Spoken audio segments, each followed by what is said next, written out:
Purposely. Your life, God's purpose. Listen at purposely.com. We were riding in the car, and one of my little brothers did that thing that drove me. It made me so mad. He crossed the line. There was a seam in the seat, in the back seat of the car, that this was my side, this was his side, and he crossed the line yet again. I gave him an elbow in the ribs. I got upset. And then my dad got really dad-like.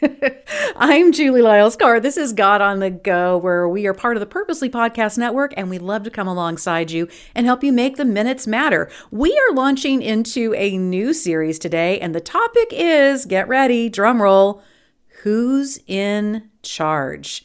Do you ever find yourself wondering, well, why do I have to listen to that person? Or why is that person allowed to do this and I can't do that? And where do I get to make some decisions? And where do I get to have some choices? Well, we're going to be talking all about who's in charge in different areas of your life in the upcoming episodes. So back to that experience of my baby brother crossing the line in the back seat when he wasn't supposed to, and me getting mad and me making sure to take it out on him that he had busted through once again the boundary that he wasn't supposed to come through in that back seat, and me getting in trouble from my dad.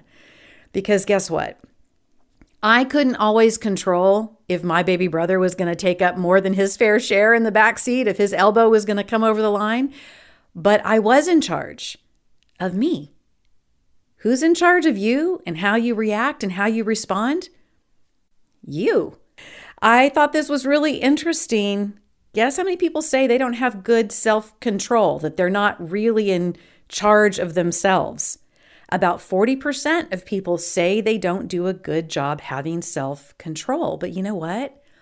As people who follow God, as people who have Jesus in our lives, we should have really good self-control. We should be in charge of our own emotions, our own responses, and our own reactions. We've talked about it in the past on previous episodes, how your feelings are good things. Your feelings are from God. And being in charge of yourself doesn't mean that you shouldn't feel your feelings. What it does mean is that you get to be in control of how you react when you're having certain feelings. Daniel was a young man in the Bible. You read about him in the Old Testament. And he had a really difficult time. We don't know exactly how old he was when he was taken prisoner, but he was taken prisoner from his homeland and brought into a new kingdom.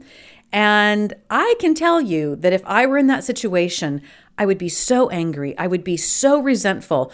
I would really feel like I would want to just lash out against everyone around me. And yet Daniel knew that even in a situation in which he felt like he didn't have a lot of control, that there were a whole lot of other people in charge of him, he still was in charge of how he reacted and he responded. Daniel treated those around him with respect, even though he probably felt like he had very little control.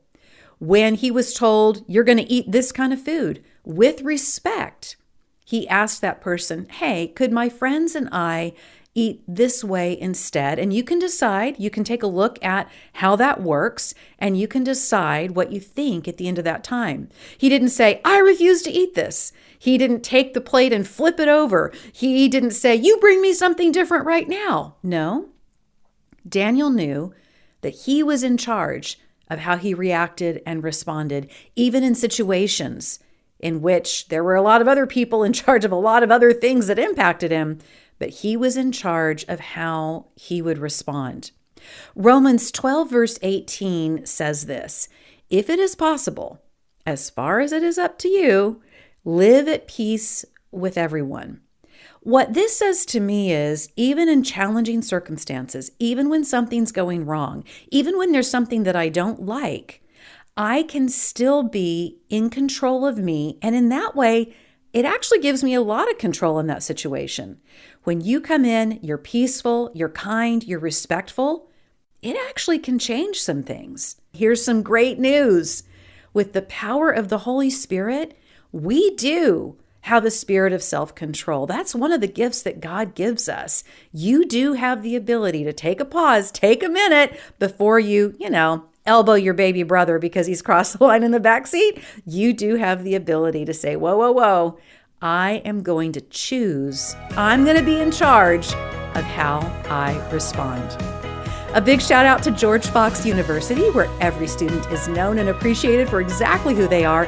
You can find out more about a really beautiful way to create a university experience for your student by going to georgefox.edu. And I'll see you next time on God on the Go.